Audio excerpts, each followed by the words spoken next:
Hallelujah. Good morning.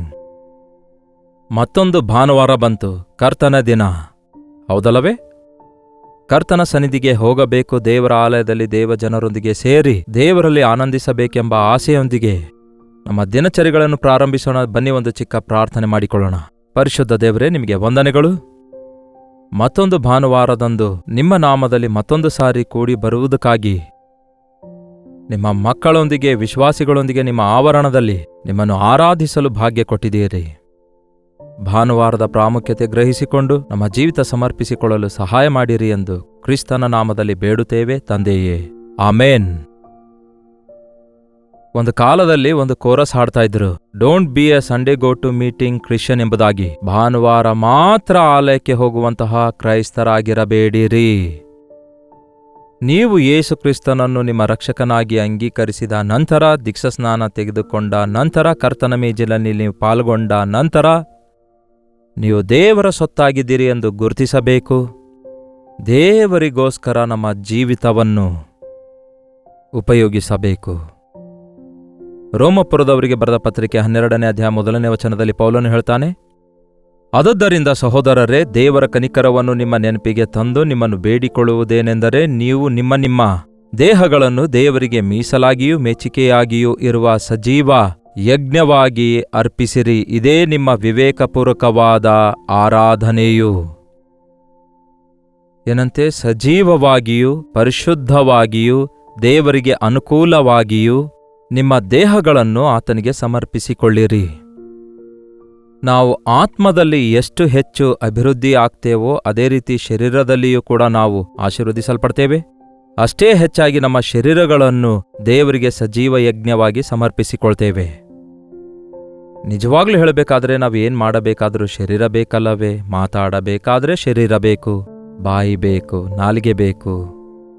ಏನಾದ್ರೂ ಕೆಲಸ ಮಾಡಬೇಕಾದ್ರೆ ಕೈಗಳು ಬೇಕು, ಎಲ್ಲಿಗಾದ್ರೂ ಹೋಗ್ಬೇಕಾದ್ರೆ ಕಾಲ್ಗಳು ಬೇಕು. ನೋಡಿ, ಏನಾದ್ರೂ ನೈಪುಣ್ಯತೆ ಉಪಯೋಗಿಸಬೇಕಾದರೆ ನಮಗೆ ಮನಸ್ಸು ಬೇಕು. ಸಜೀವ ಯಜ್ಞವಾಗಿ, ಇದು ನನ್ನದಲ್ಲ ದೇವರದಾಗಿದೆ ಎಂದು ದೇವರಿಗೋಸ್ಕರ ಮನಪೂರ್ವಕವಾಗಿ ನಾವು ಕೆಲಸ ಮಾಡುವುದನ್ನು ಕಲಿಯಬೇಕು. ಈ ದಿನಗಳಲ್ಲಿ ದೇವರ ಸೇವೆ ಅಂದರೆ ಅದೇನೋ ಪ್ರಸಂಗ ಮಾಡುವುದೋ, ಒಳ್ಳೆ ಸಭೆಗಳನ್ನು ಕಟ್ಟುವಂಥದ್ದೋ, ಹಾಡುಗಳನ್ನು ಹಾಡುವುದೋ, ಇಲ್ಲವೇ ಇನ್ನೇನಾದರೂ ಕಾರ್ಯಕ್ರಮ ನಿರ್ವಹಿಸುವುದೋ ಅದನ್ನೇ ಸೇವೆ ಅಂದುಕೊಳ್ತಿದ್ದಾರೆ. ಆದರೆ ಇನ್ನು ಕೆಲವರು ಸೇವೆಯ ಬಗ್ಗೆ ಅಂದುಕೊಳ್ಳೋದೇನೆಂದರೆ, ಕೆಲವೊಂದು ಜನ ಪ್ರವಾದಿಗಳು, ಕೆಲವೊಂದು ದೈವ ಸೇವಕರು ಕೇವಲ ಕರೆಯಲ್ಪಟ್ಟವರಿಗೆ ಮಾತ್ರ ಸೀಮಿತವಾಗಿದೆ ಎಂದು ಅಂದುಕೊಳ್ತಾರೆ. ಇಂತಹ ಸೇವೆ ನಿಮಗೆ ಯುಕ್ತವಾಗಿದೆ. ಪ್ರತಿ ವಿಶ್ವಾಸಿ ತಾನು ದೇವರ ಸೇವೆಯಲ್ಲಿ ಉಪಯೋಗ ಆಗಬೇಕು.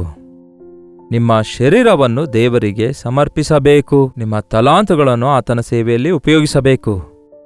ನೀವು ಸಭೆಗೆ ಹೋಗೋದು ಸುಮ್ಮನೆ ವಾಕ್ಯ ಕೇಳಿ ಬರುವುದಕ್ಕಾಗಿ ಅಲ್ಲ, ಅಥವಾ ಹಾಡು ಹಾಡಿ ಕೂತ್ಕೊಳ್ಳುವುದಕ್ಕಾಗಲ್ಲ. ಸಭೆಯಲ್ಲಿ ದೇವರ ಸೇವೆಯ ವಿಧಾನದಲ್ಲಿ ನೀವು ಕೂಡ ಪಾಲುಗಾರರಾಗಬೇಕು. ದೇವರಿಗಾಗಿ ಉಪಯೋಗ ಆಗಬೇಕು. ನೋಡಿ ಪ್ರಿಯರೇ, ಇದೇ ನಿಮ್ಮ ವಿವೇಕಪೂರ್ವಕವಾದ ಆರಾಧನೆಯು. ಇಹಲೋಕದ ನಡವಳಿಕೆಯನ್ನು ಅನುಸರಿಸದೆ ನೂತನ ಮನಸ್ಸನ್ನು ಹೊಂದಿಕೊಂಡು ಪರಲೋಕ ಭಾವದವರಾಗಿರಿ. ಹೀಗಾದರೆ ದೇವರ ಚಿತ್ತಾನುಸಾರವಾದದ್ದು, ಅಂದರೆ ಉತ್ತಮವಾದದ್ದು, ಮೆಚ್ಚಿಕೆಯಾದದ್ದು, ದೋಷವಿಲ್ಲದ್ದು ಯಾವುದೆಂದು ವಿವೇಚಿಸಿ ತಿಳ್ಕೊಳ್ಳುವಿರಿ. ಪ್ರತಿ ಸಾರಿ ದೇವರ ಚಿತ್ತ ಏನಾಗಿದೆ ಎಂದು ತಿಳ್ಕೊಳ್ಳುವುದಕ್ಕಾಗಿ ದೇವರ ಆಲಯಕ್ಕೆ ಹೋಗ್ತೇವೆ. ಅಂದರೆ ಅಲ್ಟಿಮೇಟ್ ಆಗಿ ನಮ್ಮ ಜೀವಿತದ ವಿಷಯದಲ್ಲಿ ದೇವರ ಚಿತ್ತ ಏನಾಗಿದೆ ಎಂದು ತಿಳ್ಕೊಳ್ಳೋದು ಒಂದು ಭಾಗವಾದರೆ, ಎಲ್ಲಾ ವಿಷಯಗಳಲ್ಲಿ ದೇವರ ಚಿತ್ತ ಏನಾಗಿದೆ ಎಂದು ಮೇಲಿಂದ ಮೇಲೆ ತಿಳಿದುಕೊಳ್ಳುವಂಥದ್ದು ಮತ್ತೊಂದು ಭಾಗವಾಗಿದೆ. ದೇವರ ಚಿತ್ತ ಸಾಧಾರಣವಾಗಿ ಕೆಲವೊಂದಿವೆ. ನಾವು ಯಾವಾಗಲೂ ಸಂತೋಷವಾಗಿರಬೇಕು, ಎಡಬಿಡದೆ ಪ್ರಾರ್ಥಿಸಬೇಕು, ಪ್ರತಿ ವಿಷಯದಲ್ಲಿ ಕೃತಜ್ಞತಾ ಸ್ತುತಿಗಳನ್ನು ಸಲ್ಲಿಸಬೇಕು. ಯೇಸು ಕ್ರಿಸ್ತನಲ್ಲಿ ನಮ್ಮ ವಿಷಯವಾಗಿ ತೋರಿ ಬಂದ ದೇವರ ಚಿತ್ತ ಅದಾಗಿದೆ. ಪ್ರತಿಯೊಬ್ಬನು ತನ್ನ ನಡವಳಿಕೆಯಲ್ಲಿ ಹೇಗೆ ಮರ್ಯಾದೆಯಾಗಿಯೂ ಪರಿಶುದ್ಧವಾಗಿಯೂ ಘನವಾಗಿಯೂ ಕಾಪಾಡಿಕೊಳ್ಳುವಂಥದ್ದು ದೇವರ ಚಿತ್ತವಾಗಿದೆ ಎಂದು ಬರೆಯಲ್ಪಟ್ಟಿದೆ.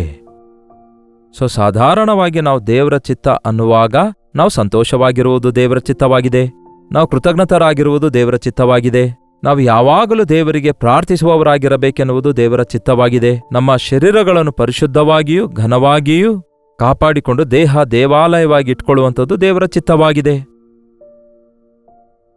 ಅಷ್ಟು ಮಾತ್ರವಲ್ಲ, ಆಯಾ ದಿನಕ್ಕೆ ತಕ್ಕಂತೆ, ಅಂದರೆ ಈ ದಿನ ನಿಮ್ಮ ಚಿತ್ತ ನನ್ನ ವಿಷಯದಲ್ಲಿ ದೇವರೇ ಏನಾಗಿದೆ, ಈ ದಿನ ನಾನು ಮಾಡಬೇಕಾದದ್ದೇನು, ಹೋಗಬೇಕಾದದ್ದೆಲ್ಲಿಗೆ, ಮಾತಾಡಬೇಕಾದದ್ದೇನು ಎಂಬುದಾಗಿ ಆಯಾ ದಿನಕ್ಕೆ ತಕ್ಕ ಹಾಗೆ ಆತನ ವಾಕ್ಯದ ಮುಖಾಂತರ ನಾವು ದೇವರ ಚಿತ್ತವನ್ನು ಅರಿತುಕೊಳ್ತಾ ಆತನ ಚಿತ್ತದಲ್ಲಿ ಹೆಜ್ಜೆ ಹಾಕೋದಾದರೆ ಆಶೀರ್ವದಿಸಲ್ಪಡ್ತೇವೆ, ಮುಂದಕ್ಕೆ ಸಾಗುತ್ತೇವೆ, ಅಭಿವೃದ್ಧಿಯಾಗುತ್ತೇವೆ, ಅನೇಕರಿಗೆ ಆಶೀರ್ವಾದಕರವಾಗಿ ಮಾರ್ಪಡ್ತೇವೆ, ನಮ್ಮ ಕರ್ತನನ್ನು ಸಂತೋಷಪಡಿಸುವವರಾಗಿರ್ತೇವೆ.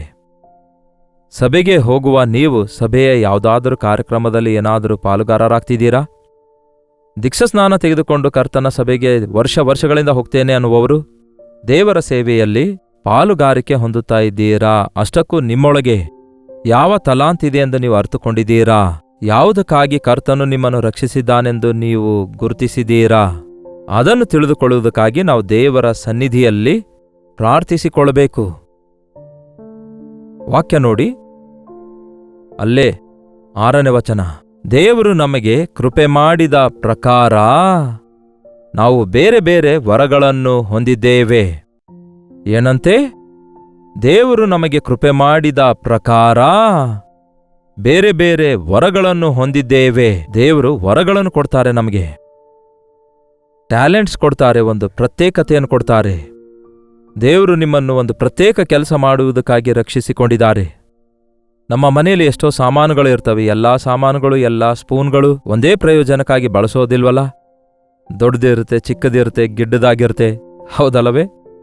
ಕತ್ತಿ ಇರುತ್ತೆ, ಫೋರ್ಕ್ ಇರುತ್ತೆ, ಅನೇಕ ವಸ್ತುಗಳಿದ್ರೂ ಕೂಡ ಅವು ಯಾವುದಕ್ಕಾಗಿ ಬಳಸಬೇಕೋ ಅದಕ್ಕಾಗಿ ಬಳಸಿ ಅದರೊಳಗೆ, ಅಂದರೆ ಸ್ಪೂನ್ ಸ್ಟ್ಯಾಂಡ್ನಲ್ಲಿ ಇಡ್ತೇವೆ.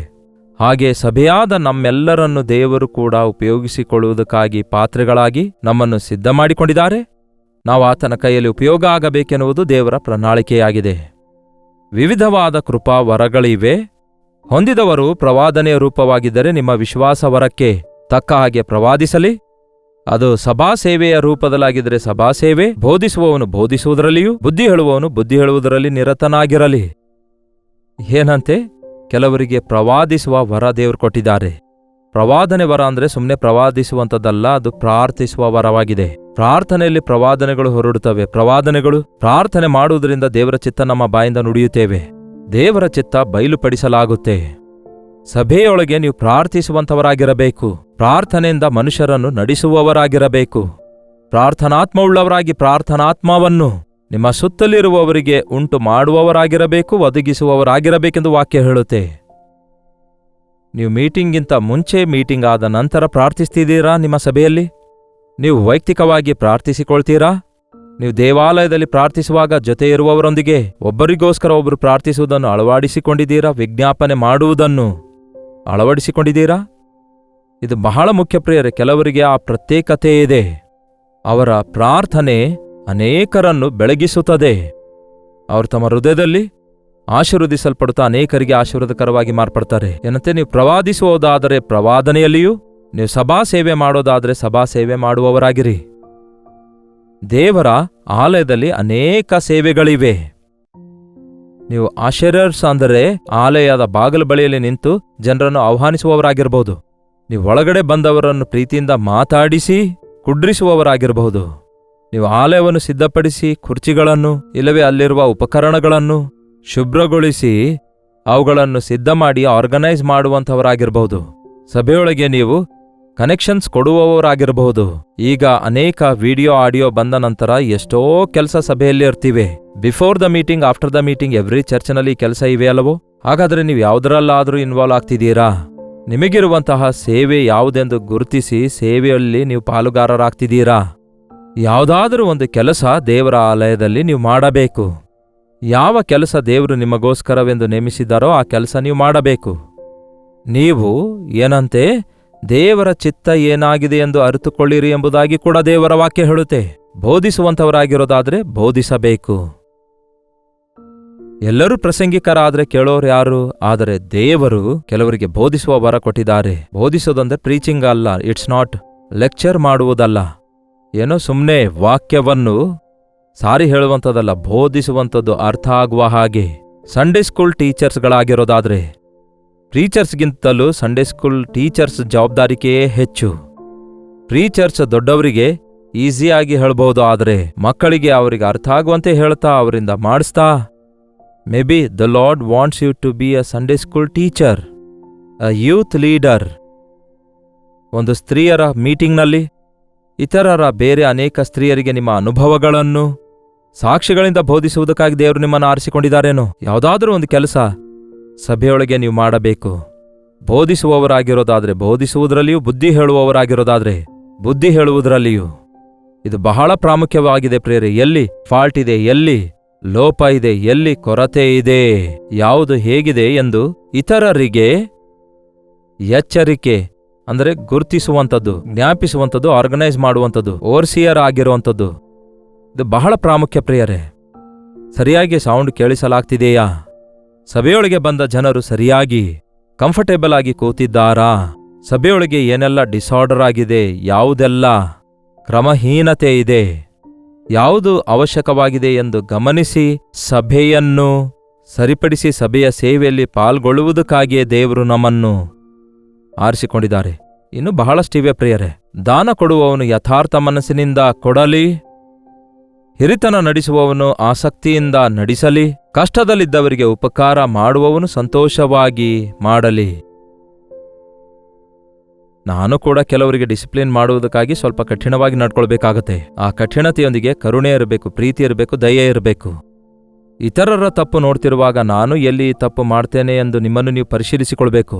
ಮೊದಲು ನಿಮ್ಮ ತಪ್ಪನ್ನು ಸರಿಪಡಿಸಿಕೊಂಡು ನೀವು ಇತರ ತಪ್ಪುಗಳನ್ನು ಸರಿಪಡಿಸುವವರಾಗಿರೋದಾದ್ರೆ ಸಭೆಯೊಳಗೆ ಎಷ್ಟೋ ದೊಡ್ಡ ಕ್ರಮ ಇರುತ್ತೆ, ದೇವರ ಸನ್ನಿಧಿ ಇರುತ್ತೆ, ಎಷ್ಟು ದೊಡ್ಡ ದೇವರ ಅಭಿಷೇಕ ಇರುತ್ತೆ ಗೊತ್ತಾ? ನೀವು ಸಭೆಯೊಳಗೆ ಯಾವುದೇ ಕೆಲಸ ಮಾಡಿದ್ರೂ ಸಹ ಸಂತೋಷದಿಂದ ಸಭೆಯಲ್ಲಿ ಸೇವೆ ಮಾಡಿರಿ. ಲೋಕದಲ್ಲಿ ಕೆಲಸ ಮಾಡ್ತೇವೆ ಸಂಬಳಕ್ಕೋಸ್ಕರ, ಅಧಿಕಾರಿಗಳ ಮೆಚ್ಚುಗೆಗೋಸ್ಕರ. ಆದರೆ ದೇವರ ಆಲಯದಲ್ಲಿ ಯಾರು ನಿಮ್ಮನ್ನು ಮೆಚ್ಚುವ ಅಗತ್ಯವಿಲ್ಲ, ಯಾರು ನಿಮ್ಮನ್ನು ಸಂತೋಷಪಡಿಸುವ ಅಗತ್ಯವಿಲ್ಲ, ಯಾರು ನಿಮಗೆ ಸಂಬಳ ಕೊಡುವ ಅಗತ್ಯವಿಲ್ಲ, ಪ್ರತಿಫಲ ಕೊಡುವ ಅಗತ್ಯವಿಲ್ಲ. ದೇವರ ನಾಮದಲ್ಲಿ ಮಾಡಿರುವ ಪ್ರತಿಯೊಂದಕ್ಕೂ ಪ್ರತಿಫಲ ದೇವರೇ ಕೊಡ್ತಾರೆ.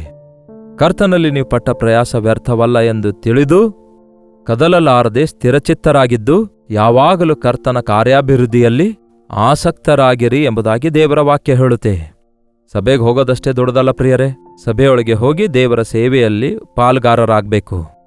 ನಿಮ್ಮ ಪಾಸ್ಟರ್ ಜೊತೆಗೆ, ನಿಮ್ಮ ಸಭೆಯ ಹಿರಿಯರೊಂದಿಗೆ ನೀವು ಸೇರಿ ಅವರ ಅನುಮತಿಯೊಂದಿಗೆ, ಅವರ ಆಶೀರ್ವಾದದೊಂದಿಗೆ, ಅವರ ನಡೆಸುವಿಕೆಯೊಂದಿಗೆ ಸೇವೆಯಲ್ಲಿ ನೀವು ಕೂಡ ವಿಶ್ವಾಸಿಗಳಾಗಿರೋದಾದರೆ ದೇವರ ಆಲಯದಲ್ಲಿ ಕ್ರಮವಾಗಿ ಸಮಸ್ತವೂ ನಡೆಯುವ ಹಾಗೆ, ದೇವರಿಗೆ ಮಹಿಮೆಯಾಗುವ ಹಾಗೆ ಪ್ರಾರ್ಥನಾಪೂರ್ವಕವಾಗಿ ಸಂತೋಷವಾಗಿ ಪ್ರತಿಯೊಂದು ವಿಧದಲ್ಲಿ ಪಾಲುಗಾರರಾಗಿ ಪ್ರಾರ್ಥನೆ. ಪರಿಶುದ್ಧ ದೇವರೇ, ಪ್ರೀತಿಯುಳ್ಳ ತಂದೆಯೇ, ದೇವರ ಆಲಯವು ಭಯಂಕರವಾದ ಸ್ಥಳವಾದದೆಂದು, ಅಲ್ಲಿ ದೇವರ ಸನ್ನಿಧಿ ಇದೆ ಎಂದು, ಅದು ಪರಲೋಕದ ನಿಧಿಯಾಗಿದೆ ಎಂದು, ಜಜ್ಜಿ ಹೋದವರು, ಕುಗ್ಗಿ ಹೋದವರು, ಆಧ್ಯಾತ್ಮಿಕವಾದ ಅಲಕ್ಷ್ಯದಲ್ಲಿದ್ದಂಥವರು, ನಿರ್ಲಕ್ಷ್ಯದಲ್ಲಿದ್ದಂಥವರು ಅನೇಕರು ಈ ದಿನ ಸಭೆಯೊಳಗಿರುತ್ತಿರುವಾಗ ವಿಶ್ವಾಸಿಗಳೆಂದು ಹೇಳಿಕೊಳ್ಳುವ ನಾವು ನೀವು ಕೊಟ್ಟ ವರಗಳನ್ನು ಮುಚ್ಚಿಟ್ಕೊಳ್ಳದಂತೆ, ಮುಚ್ಚುಮರೆಯಾಗಿ ನಮ್ಮ ಸಾಕ್ಷಿಯನ್ನು ಬಚ್ಚಿಡದೆ ಸಭೆಯ ಕ್ಷೇಮಾಭಿವೃದ್ಧಿಗೋಸ್ಕರ ಪ್ರತಿಯೊಬ್ಬರೊಂದಿಗೆ ನಾವು ಪ್ರೀತಿಯುಳ್ಳವರಾಗಿ ಕೆಲಸ ಮಾಡಲು ಸಹಾಯ ಮಾಡಿರಿ. ನಿಮ್ಮ ಆಲಯದ ಸೇವೆಯಲ್ಲಿ ಕೆಲಸ ಮಾಡುವುದು ದೊಡ್ಡ ಶ್ಲಾಘ್ಯತೆಯಾಗಿದೆ ಎಂದು, ದ್ವಾರಪಾಲಕನಾಗಿರೋದು ಮೇಲೆ ಎಂದು ದಾವೀದನು ಹೇಳಿದ್ದನ್ನು ನೆನಪು ಮಾಡಿಕೊಳ್ಳಲು, ಆಲಯದಲ್ಲಿ ಪರಿಶುದ್ಧತೆಯನ್ನು, ಆಲಯದಲ್ಲಿ ದೇವರ ಸನ್ನಿಧಿಯನ್ನು, ಆಲಯದಲ್ಲಿ ಪ್ರಾರ್ಥನಾತ್ಮವನ್ನು ಕಾಪಾಡಿಕೊಳ್ಳುವ ಹಾಗೆ, ನಮಗೆ ಕೊಟ್ಟ ತಲಾಂತುಗಳ ಮೇರೆಗೆ ನಿಮ್ಮ ಚಿತ್ತ ತಿಳಿದ ಹಾಗೆ ಉಪಯೋಗ ಆಗುವ ಹಾಗೆ ವಿಶ್ವಾಸಿಗಳಾಗಿರುವ ನಿಮ್ಮ ಮಕ್ಕಳೆಲ್ಲರಿಗೆ ಸಹಾಯ ಮಾಡಿರೆಂದು ಕ್ರಿಸ್ತನ ನಾಮದಲ್ಲಿ ಬೇಡುತ್ತೇವೆ ತಂದೆಯೇ, ಆಮೇನ್. ನಮ್ಮ ತಂದೆಯಾದ ದೇವರ ಪ್ರೀತಿಯು, ಮಗನಾಗಿರುವ ಕ್ರಿಸ್ತನ ಕೃಪೆಯು, ಆದರಣೆಕರ್ತನಾದ ಪವಿತ್ರಾತ್ಮನ ಸಹವಾಸವು ಕೂಡಿ ಬಂದಿರುವಂತಹ ನಮ್ಮೆಲ್ಲರ ಸಂಗಡ ಇಂದಿಗೂ ಸದಾಕಾಲಕ್ಕೂ ನೆಲೆಯಾಗಿರಲಿ. ಆಮೇನ್. ದೇವರಿಗೆ ಸ್ತೋತ್ರ. ನಿಮ್ಮ ಪ್ರಾರ್ಥನಾ ಮನವಿ 8939731313 ನಂಬರಿಗೆ, ಇತರ ದೇಶದಿಂದಲೂ ವೀಕ್ಷಿಸುವುದಾದರೆ ಕೊಡಲ್ಪಟ್ಟಿರುವ ಇದೇ ನಂಬರಿಗೆ ಟೆಕ್ಸ್ಟ್ ಇಲ್ಲವೇ ವಾಯ್ಸ್ ಮೆಸೇಜ್ ಮುಖಾಂತರ ಕಳಿಸಿಕೊಡಿರಿ. ಒಂದು ವೇಳೆ ಟೆಕ್ಸ್ಟ್ ನಿಮಗೆ ಟೈಪ್ ಮಾಡಲಿಕ್ಕಾಗದಿದ್ದರೂ ನೇರವಾಗಿ ಫೋನ್ ಕರೆ ಮಾಡಿ. ನಿಮಗಾಗಿ ನಾವು ಪ್ರಾರ್ಥಿಸ್ತಿದ್ದೇವೆ, ನೀವು ಪ್ರಾರ್ಥಿಸಿರಿ, ದೇವರು ನಿಮ್ಮನ್ನು ಆಶೀರ್ವದಿಸ್ತಾರೆ. ಕರ್ತನ ಚಿತ್ತವಿರುವುದಾದರೆ ಮತ್ತೆ ನಾಳೆ ಇದೇ ಅನುದಿನದ ಧ್ಯಾನ ಎಂಬ ಕಾರ್ಯಕ್ರಮದಲ್ಲಿ ಮತ್ತೊಮ್ಮೆ ನಾವು ಭೇಟಿಯಾಗೋಣ. ಸದ್ಯಕ್ಕೆ ಈ ದಿವಸ ಭಾನುವಾರವಲ್ಲವೋ, ನಿಮ್ಮ ಚರ್ಚಸ್ಗಳಲ್ಲಿ ನಡೆಯುವಂತಹ ಆರಾಧನೆಗಳಿಗೆ ಕುಟುಂಬ ಸಹಿತವಾಗಿ ಹೋಗಿ ಪಾಲ್ಗೊಳ್ಳಿರಿ. ವಾಕ್ಯ ಕೇಳಿದ ಹಾಗೆ ಸುಮ್ಮನೆ ಭಾನುವಾರದ ಆರಾಧನೆಗೆ ಹೋಗಿ ಬರುವಂಥವರು ಮಾತ್ರವಾಗಿರದೆ, ಸಭೆಯ ಸೇವೆಯ ಯಾವುದಾದ್ರೂ ಒಂದು ಕೆಲಸದಲ್ಲಿ ಪಾಲುಗಾರರಾಗಿ ದೈವಾಶೀರ್ವಾದ ಹೊಂದಿಕೊಳ್ಳಿರಿ. ಅಲ್ಲಿಯವರೆಗೂ ದೇವರ ಮಹಾಕೃಪೆ ನಿಮ್ಮೆಲ್ಲರೊಂದಿಗಿರಲಿ.